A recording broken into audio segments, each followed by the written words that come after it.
भारत की ही है। कितने लोग हैं? 1500 लोग होंगे, 2000 होंगे। कितने लोग सुन रहे हैं? कितना अहोभाग्य है। इस समय हम भगवत चर्चा सुन रहे हैं यमुना जी के पावन पुलिन पे बैठकर। यही यमुना प्रवाहित होती थी। ये पुलिन है जहां पर बैठे हो, यमुना जी की धारा यही बहती थी परिक्रमा मार्ग में। कालीदय में देखो सीढ़ियां बनी हुई, यहीं से यमुना जी, ये कालीदय जो कुंड है ये यमुना जी का ही किनारा है जहां आप बैठे यमुना की धारा में। अब यमुना जी थोड़ा साइड में हो गई। हमें वृंदावन में प्रिया प्रीतम की महान कृपा भरे सत्संग सुनने को मिल रहा है। ये विशेष कृपा, इस पर भी विशेष कृपा कि हमारी बुद्धि भजन करने के लिए सब कुछ त्यागने के लिए तैयार है।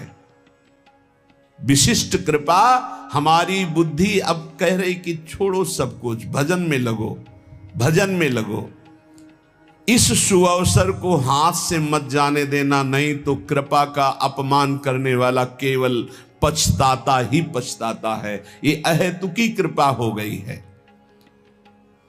तुम बड़े भाग्यवान हो अगर तुम्हारा मन श्री प्रिया प्रीतम के भजन में लग रहा है, तो तुमसे बड़ा कोई राजा नहीं है। दुखी मत हो। और जिनका भजन में मन नहीं लगा, भोगों में लगे, उनसे बड़ा कोई कंगाल नहीं। चाहे कोई कितना भी बड़ा धनी जमींदार, चाहे जितना बड़ा पदाधिकारी हो, यदि भगवान से विमुख है, धर्म से विमुख है, अधर्माचरण करता है और खूब ऐश्वर्य वैभव, तो उससे बड़ा कोई भिखारी नहीं, क्योंकि हाथ में कुछ नहीं लगेगा पाप के सिवा। आज तुम्हारा वास कमजोर है, तुम्हारे खान पान की व्यवस्था कमजोर है, तुम्हारा कोई साथ नहीं दे रहा है, संपत्ति भी नहीं है, लेकिन तुम प्रिया प्रीतम का नाम जप कर रहे हो, तो कह रहे तुमसे बड़ा कोई राजा नहीं है, तुम बहुत बड़े धनी हो। देख लेना समय पर जब ये फसल अपना रंग दिखाएगी। भजन में तुम्हें कुछ त्याग करने के लिए हम नहीं कह रहे हैं। तुम जो काम करते हो धर्म पूर्वक करो, जो काम करते हो प्रभु को समर्पित कर दो, और नाम जप करते रहो। शरीर को सेवा का साधन बना दो, मन को सुमिरन में लगा दो।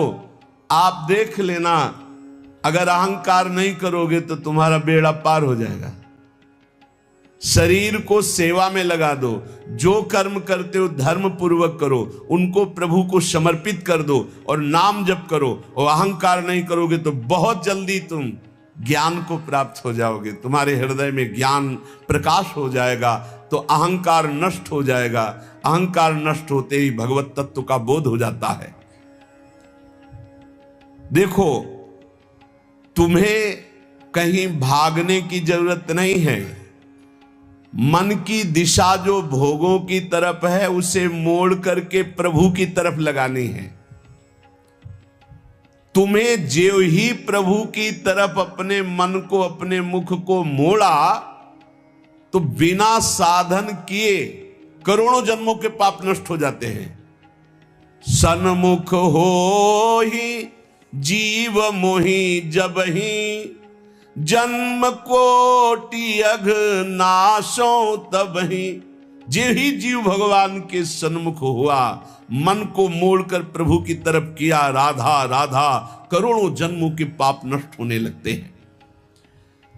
जिनका भोगों की ओर मन है, चिंता शोक भय दुख जन्म मृत्यु ये नहीं हटेगा।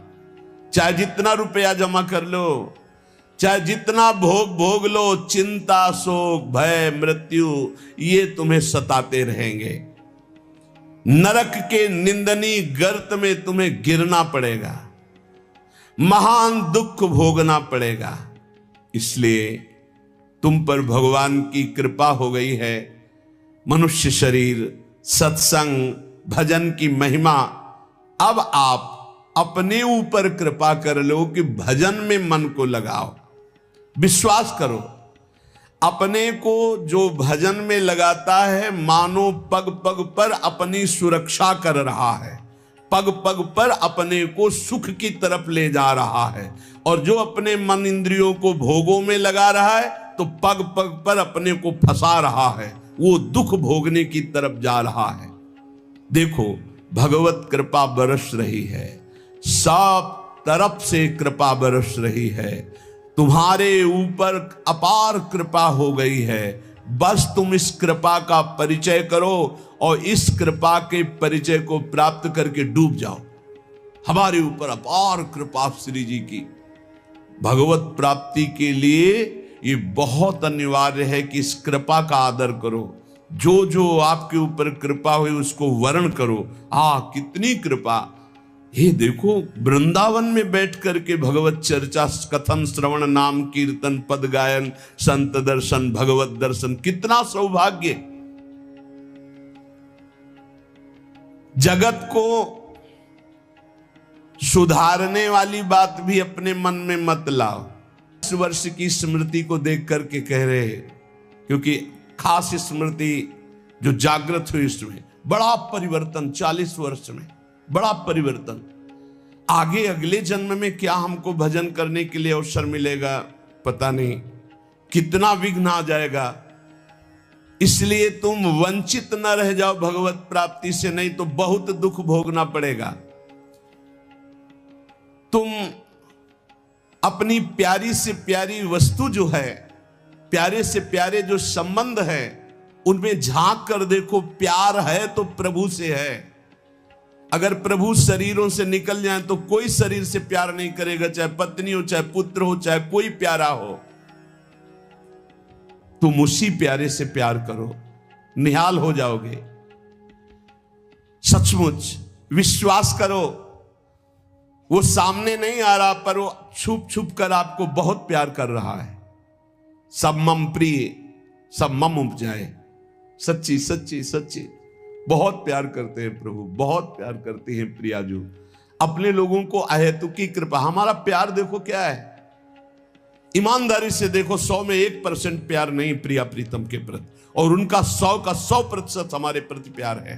देख लो कहां हम कौन हैं, कैसे हैं, आज भी कैसे हैं, और उनकी कृपा कहां बैठा ले। क्या कर रही कृपा उनकी, कितना अमोघ। हम कर रहे हैं तो बुरा ही कर रहे हैं, और वो कर रहे हैं तो कृपा ही कृपा कर रहे हैं। हम सो ना बिगाड़न को, तो सो ना समारन को, तो ही मोई परी होड़। जब ये बात हम देखते हैं तो रोना आता है। कहां उनकी अपार कृपा और कहां हमारी नीचता। वो अज्ञात रूप से आपको बहुत प्यार करते हुए हर समय आपको दुलार कर रहे हैं।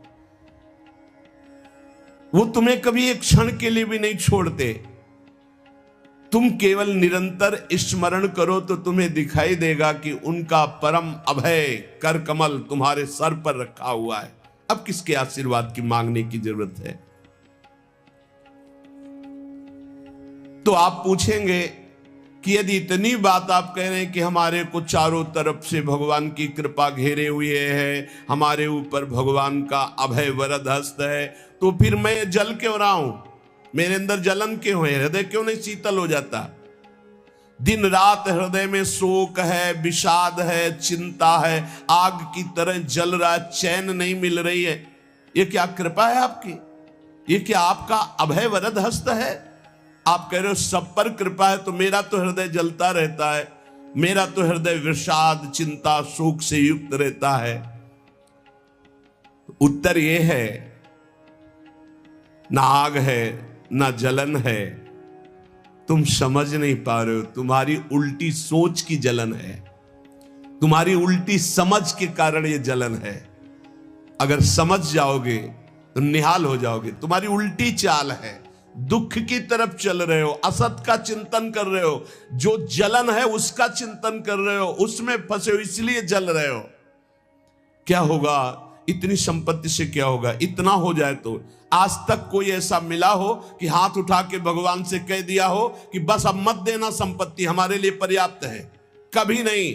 100 तो हजार, हजार तो लाख, लाख तो 10 लाख, 10 लाख तो करोड़, करोड़ से अरब, अरब से खरब। कितना मर जाओगे, एक चवन्नी तुम्हारे हाथ नहीं जाएगी, 25 पैसे हाथ नहीं जाएंगे।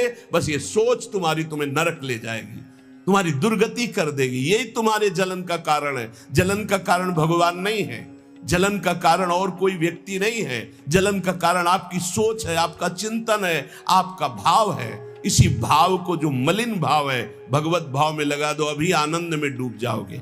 आपका चिंतन। दो ब्राह्मण बैठे हुए थे पास, एक भगत आया, उसने कहा आज हमें 2 ब्राह्मण भोजन कराने हैं, आप चलेंगे? बोले हाँ हाँ। गए, अच्छे से भोजन पाया, बाहर निकले, 11 रुपया दे के पैर छुआ। तीसरा ब्राह्मण दूर खड़ा देख रहा था, तो एक ब्राह्मण मुस्कुरा रहा था जो प्रसाद पाके आया था, और दूसरा जल रहा था। तीसरे ब्राह्मण ने पूछा कि आप मुस्कुरा क्यों रहे? तुम कहा यार आज तो भोजन की भी व्यवस्था नहीं थी, भगवान ने कितनी कृपा की, भोजन भी मिला, 11 रुपया दक्षिणा मिली। दूसरे का आपका चेहरा उदास है, आप जलन से युक्त क्यों है? ले यार हमने सोचा था 51 रुपया देगा, 11 दिया, तो 40 का तो घाटा हो गया ना, इसलिए चल रहा हूं।